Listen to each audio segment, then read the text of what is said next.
অনেকদিন আগের কথা। কোনো একটি গ্রামে সুশীল এবং প্রিয়া নামে দুই ভাই বোন বসবাস করত। কিছুদিন আগে কোনো একটি দুর্ঘটনায় তাদের মা বাবা দুজনেই মারা যায়। আর তখন থেকে সুশীল এবং প্রিয়া মিলে একসাথে নিজেদের বাড়িতে বসবাস করতে থাকে। হঠাৎ একদিন তাদের বাড়িতে তাদের চাচি চলে আসে। আর চাচিকে দেখে সুশীল বলে, চাচি কেমন আছেন? ভালো আছেন তো? আসুন এখানে এসে বসুন। হ্যাঁ, আমি ভালো আছি। আর আমি এখানে বসতে আসিনি। তাহলে কি জন্য এসেছেন? তাহলে শোন, তোরা দুজন এখন যেখানে থাকছিস সেই বাড়িটি এখন থেকে আমাদের। তোদের বাবা যখন বেঁচে ছিল তখন তিনি আমার স্বামী মানে তোর চাচার নামে এই জমিটি লিখে দিয়ে গেছে। কই, কখনো তো বাবা আমাদেরকে এ সম্পর্কে কিছু বলেননি। বেশি কথা বলিস না। তোদের বাবা তোদেরকে কিছু বলেনি তো আমি কি করব? যা, এক্ষুনি এই বাড়ি থেকে বের হয়ে যা, না হলে ঘাট ধাক্কা দিয়ে ঘর থেকে বের করে দিব। চাচি, আপনি তো জানেন বাবা মা দুজনেই কিছুদিন আগে মারা গেছে। এখন আপনি যদি আমাদেরকে এই বাড়ি থেকে বের করে দেন তাহলে আমরা কোথায় গিয়ে থাকব? আমি কি জানি তোরা এখন কোথায় থাকবি? আর যদি কোথাও থাকার জায়গা না পাস তাহলে বল, আমি তোদের দুজনকে তোদের মা বাবার কাছে পাঠিয়ে দেওয়ার ব্যবস্থা করছি। চাচি, আপনি আমাদের সাথে এভাবে কথা বলছেন কেন? এভাবে কথা বলবো না তো কিভাবে কথা বলবো? তোদের সাথে আদর করে কথা বলবো। চাচি, প্রিয়া এখনো অনেক ছোট। এখন আমি নয়তো বাহিরে বাহিরে থাকতে পারবো, কিন্তু প্রিয়া বাহিরে কিভাবে থাকবে? দয়া করে আমাদেরকে ঘরে একটু থাকার জায়গা দিন, যাতে অন্তত প্রিয়া থাকতে পারে। এভাবে সুশীল তার চাচির কাছে অনেক কাকুতি মিনতি করতে থাকে। কিন্তু চাচির মন পাথরের মতো শক্ত হওয়ার কারণে চাচি তাদের দুজনের প্রতি কোনো দয়া করে না। তাদের দুজনকে ঘর থেকে বের করে দেয়। তখন তারা দুজন হাঁটতে হাঁটতে একটি জঙ্গলের কাছে চলে আসে। আর তাদের থাকার জন্য তারা কাঠ দিয়ে একটি ছোট ঘর তৈরি করে সেখানেই থাকতে শুরু করে। কিছুক্ষণ পর সুশীল প্রিয়াকে বলে, প্রিয়া, আমরা এখন থেকে এই ঘরেই থাকবো।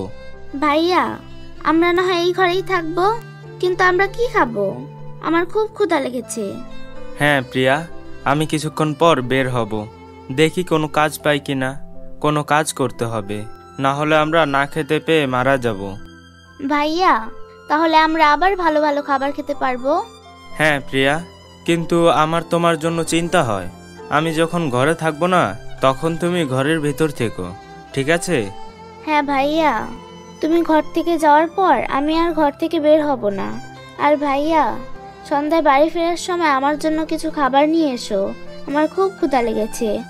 আচ্ছা বোন, আমি সন্ধ্যায় বাড়ি ফেরার সময় তোমার জন্য অনেক খাবার আনবো। আর আমি তো তোমার খাবারের জন্যই কাজ করতে যাচ্ছি।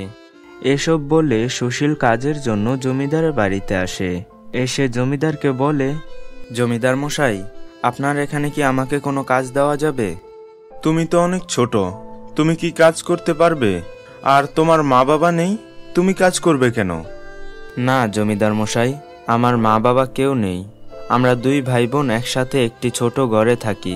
দয়া করে আপনার এখানে আমাকে কোনো কাজ দেওয়া যাবে? আচ্ছা ঠিক আছে, তুমি তাহলে আজ থেকেই কাজ করা শুরু করো। তখন থেকে সুশীল জমিদারের বাড়িতে ঘর পরিষ্কারের কাজ পেয়ে যায়। সেখান থেকে সুশীল যা টাকা পেত তা দিয়েই তারা দুবেলা কোনো মতে খাবার খেয়ে থাকত। এভাবেই দিন কাটছিল। একদিন প্রিয়া সুশীলকে বলে, ভাইয়া, তুমি যখন বাড়িতে থাকো না তখন তো আমাকেই একা একা বাড়িতে থাকতে হয়, আর তখন আমার অনেক ভয় করে। তুমি যখন বাড়িতে থাকো তখন আর ভয় করে না। আর তুমি যখন ঘরে থাকো না তখন যদি কোনো হিংস্র পশু এসে আমাকে খেয়ে ফেলে? আরে হ্যাঁ প্রিয়া, আমি তো এটা কখনোই ভাবিনি। আমাদের ঘর তো জঙ্গলের পাশেই, যদি কখনো কোনো কিছুতে এসে তোমাকে নিয়ে যায়। আচ্ছা ঠিক আছে, তুমি এখন থেকে আমার সাথে জমিদারের বাড়িতে যাবে, কিন্তু সেখানে গিয়ে কোনো দুষ্টমি করা যাবে না। এক জায়গায় শান্ত হয়ে বসে থাকবে, ঠিক আছে? আচ্ছা ঠিক আছে ভাইয়া, তুমি যা বলবে আমি তাই করব। এসব বলে সুশীল পরদিন সকালে প্রিয়াকে নিয়ে জমিদারের বাড়িতে কাজ করতে যায়। তখন প্রিয়াকে দেখে জমিদারের ছেলে রমেশ বলে, সুশীল, আমরা শুধু তোমাকেই কাজের জন্য রেখেছি। আমাদের ঘর তো আর এতিমখানা নয় যে যাকে তাকে এখানে তুলে নিয়ে আসবে। আর তুমি জানো যে আমার আজকে জন্মদিন, আর সন্ধ্যাবেলায় আমার অনেক বন্ধুরা আসবে, আর তখন যদি ওকে এই ময়লা অবস্থায় আমাদের ঘরে দেখে তাহলে আমার মান সম্মান হানি হতে পারে না? ওকে এক্ষুনি ঘর থেকে বের করে দাও। রমেশ বাবু, ও আমার ছোট বোন, আমাদের ঘর জঙ্গলের ভেতর তো, এজন্য আমি ওকে একা ঘরে রেখে আসতে পারিনি। আমার ছোট বোন অনেক ভালো, কোনো দুষ্টুমি করবে না, আর আমরা সন্ধ্যা হওয়ার আগে এখান থেকে চলে যাব। আপনি কিছুক্ষণের জন্য ওকে এই ঘরে থাকতে দিন না। আরে না না, আমি ওকে এই অবস্থায় এখানে থাকতে দিতে পারবো না, আর তুমিও তাড়াতাড়ি কাজ করে এখান থেকে চলে যাও। রমেশ প্রিয়াকে তাদের ঘরে থাকতে দেয়নি। তখন সুশীল প্রিয়াকে রাস্তার পাশে ফুটপাতের মধ্যে বসিয়ে রাখে, আর সুশীল প্রিয়াকে বলে, প্রিয়া, তুমি এখানে বসে থাকো, আমি ঘরের সব কাজ করে আসি, তারপর আমরা দুজন একসাথে বাড়ি যাব। ওরা ধনী লোক, ওদের মনে কারোর জন্য দয়া থাকে না। দেখনি আমাদের চাচি আমাদের সাথে কি ব্যবহার করলো, আর ওরা তো আমাদের কিছুই হয় না। তুমি এখন এখানে বসে থাকো, মন খারাপ করো না, ঠিক আছে? এ কথা বলে সুশীল ঘরদোর পরিষ্কার করার জন্য চলে যায়, আর অন্যদিকে প্রিয়া রোদের মধ্যে সকাল থেকে বিকেল পর্যন্ত রাস্তার পাশে বসে থাকে। রমেশের জন্মদিনের কেক নিয়ে ডেলিভারি বয় আসছিল, আর তখন হঠাৎ সেই ডেলিভারি বয়ের গাড়িটি ইটের সাথে ধাক্কা লেগে উল্টে পড়ে যায়, আর রমেশের কেকটিও নষ্ট হয়ে যায়। তখন সেই কেক ডেলিভারি বয়টি জেনে বুঝে রাস্তার পাশে বসে থাকা প্রিয়াকে অনেক বকাঝকা করতে থাকে। কেক ডেলিভারি বয়ের কথার আওয়াজ শুনে রমেশ এবং সুশীল বাহিরে বেরিয়ে আসে, আর তখন সেই ডেলিভারি বয়টি রমেশকে দেখে বলে, স্যার, আমি আপনার কেক নিয়ে আসছিলাম, তখন এই মেয়েটি আমাকে ধাক্কা দিয়ে ফেলে দেয়, এর সাথে আপনার কেকটিও নষ্ট হয়ে যায়। এখন আমি এই কেকের মূল্য দিতে পারবো না, ওর কাছ থেকে আপনি কেকের টাকা আদায় করে নিন। এ কথা বলে ডেলিভারি বয় সেখান থেকে চলে যায়, আর রমেশের প্রিয়ার উপর অনেক রাগ উঠে যায়। তখন রমেশ প্রিয়াকে অনেক মারতে থাকে। তখন সুশীল রমেশকে বলে, রমেশ বাবু, ওকে ছেড়ে দিন, ওর কোনো দোষ নেই। আমি জানি, আমি ওকে ঘরে থাকতে দেইনি বলে ও আমার জন্মদিন খারাপ করার জন্য এসব করেছে। আমি এক্ষুনি তোদের দুই ভাই বোনকে পুলিশের হাতে তুলে দেব। না বাবু, এমনটা করবেন না, আমরা গরিব লোক, আপনি যদি আমাদেরকে পুলিশের হাতে তুলে দেন তাহলে আমরা জেলে থেকেই মারা যাব। আমাদের মাফ করে দিন, আমাদের ভুল হয়ে গেছে। আচ্ছা ঠিক আছে, আমি তোদের দুজনকে একটি শর্তেই মাফ করতে পারি। কি শর্ত বলুন?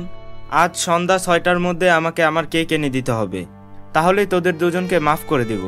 আর যদি কেক এনে দিতে না পারিস তাহলে তোদের দুজনকে পুলিশের হাতে তুলে দেব। আচ্ছা ঠিক আছে, আজ রাত 7টার ভেতর আপনার কেক পেয়ে যাবেন। এ কথা বলে সুশীল প্রিয়াকে নিয়ে নিজেদের বাড়িতে চলে আসে, আর প্রিয়ার ক্ষতস্থানে ওষুধ লাগিয়ে দেয়। তখন প্রিয়া কান্না করতে করতে সুশীলকে বলে, ভাইয়া, আমি সত্যি বলছি, আমি ওই কেকটি ফেলিনি।